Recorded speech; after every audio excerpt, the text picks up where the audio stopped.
না, আমি সংবাদ মাধ্যমে আমাদের রাজ্যের বর্ষিয়ান রাজনীতিবিদ, একাধিকবারের রাজ্যসভার সাংসদ সম্মানীয় শ্রী সুখেন্দু শেখর রায়, তিনি আজকে রাজ্যসভার মেম্বারশিপ থেকে ইস্তফা দিয়েছেন, দলীয় পদও ছেড়ে দিয়েছেন। আমি দেখেছি এবং আমি সবসময় মনে করি, আমরা সবসময় মনে করি যে ইচ্ছার ঐক্যটা খুব গুরুত্বপূর্ণ। এখন বহু মানুষের ইচ্ছা যখন মিলে যায় তখন সেই ইচ্ছার ঐক্য তৈরি হয় এবং গণতন্ত্রের জন্য আধিপত্যবাদের বিরুদ্ধে যারা মত চাপিয়ে দেওয়ার চেষ্টা করেন তাদের বিরুদ্ধে ইচ্ছার ঐক্য খুব গুরুত্বপূর্ণ। আমি সুখেন্দু শেখর রায়, তার ব্যক্তিগত মতামত, তিনি সিদ্ধান্ত নিয়েছেন। সুখেন্দুদা যে কথাগুলো বলেছেন সেই কথাগুলোর সঙ্গে আমরা একমত। তিনি সেই কথাগুলো বলে তিনি মনে করেছেন তিনি সদস্য থাকবেন না রাজ্যসভা, ইস্তফা দিয়েছেন। আমি সুখেন্দুদার এটা ব্যক্তিগত মত, তিনি আমাদের সঙ্গে কোনো আলোচনা হয়নি, কিন্তু তিনি এই সিদ্ধান্ত গ্রহণ করেছেন। গণতান্ত্রিক দেশে মানুষের সিদ্ধান্ত গ্রহণ করবার সম্পূর্ণ অধিকার রয়েছে এবং আমি যে কথা বলছিলাম যে ইচ্ছার ঐক্য, আমার মনে হয় যে আমাদের এখানে আমাদের লেজিসলেটিভ পার্টির যারা সদস্য আছেন তাদের যে ইচ্ছা, সেই ইচ্ছার ঐক্য, একই ধরনের ইচ্ছা, সেই ইচ্ছার ঐক্য বোধহয় দিল্লি পর্যন্ত পৌঁছেছে।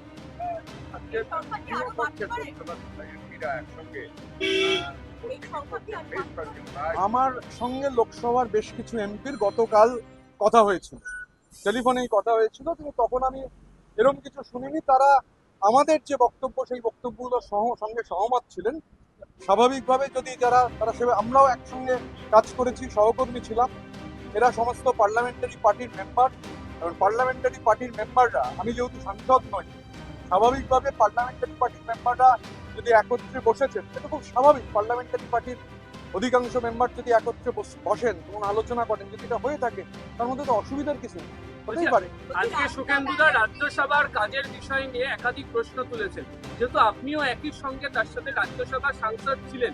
সুখেন্দুদার বক্তব্য, বিশেষ একজন রাজ্যসভার ব্যক্তি কোনোভাবেই আপনাদেরকে কথা বলতে দিত না এবং আপনাদেরকে লাস্ট বেঞ্চে পাঠিয়ে দিত। দেখুন, আমাকে লাস্ট বেঞ্চে তো আমি কাটিয়েছি, গত 15 মাস লাস্ট বেঞ্চে বসতাম। অনেকে আমার থেকে ইয়াং, এবং কোনো পলিটিক্যাল ব্যাকগ্রাউন্ড নেই, আরটিআই অ্যাক্টিভিস্ট এসব আগে সিট পেয়েছি। তো যাই হোক, পার্লামেন্টে পারফরমেন্স কি, সে তো প্যারামিটার, পাবলিক প্যারামিটার। তো ঘটনাচক্রে এটা খারাপ লাগতো যে সুখেন্দু শেখর রায়ের মতো মানুষ, তাকে লাস্ট বেঞ্চে বসানো হয়েছে, কারণ এটা হচ্ছে লিডার অফ দি হাউস, তিনি এটা ঠিক করেন যে কে কোথায় বসবে। সমস্যা হচ্ছে রাজনীতির আঙিনায় ভাড়ামোর কোনো জায়গা নেই। আমি বলেছি, অভিষেক বন্দ্যোপাধ্যায়ের সংগঠনে সং আছে, গঠন নেই। তার যে কুইজ মাস্টার আছে, তিনি diamond Harbour football club manage করছেন, সেখানের কাজকর্ম দেখছেন, বা অন্য জায়গায় তার অ্যাসোসিয়েটসদের নিয়ে সেখানে তার যে কোম্পানি আছে কুইজ করছেন, এগুলো ঠিক আছে। কিন্তু সমস্যা হচ্ছে সেই ভাড়ামোটা পার্লামেন্টের ফ্লোরে চলে গেলে সমস্যা হয়। সুখেন্দুদা যে কথাগুলো বলেছেন, আমি তার সঙ্গে 100% একমত, কারণ আমিও এই একই ধরনের ব্যবহারের সঙ্গে সম্মুখীন হয়েছি, খারাপ লেগেছে, কিন্তু কিছু করার ছিল না। সুখেন্দুদা যে কথাগুলো বলেছেন, একটা কথাও 1 ইঞ্চি বাড়িয়ে বলেননি, যা বাস্তব তাই বলেছেন।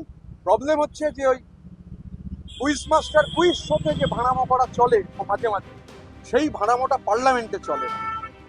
এটা এর সাক্ষী বহু লোক আছেন। সুখেন্দুদা আজকে বলেছেন, হয়তো কালকে আরো অনেকে বলবেন। এই সংখ্যাটা কি বাড়বে? আমার ধারণা বাড়বে।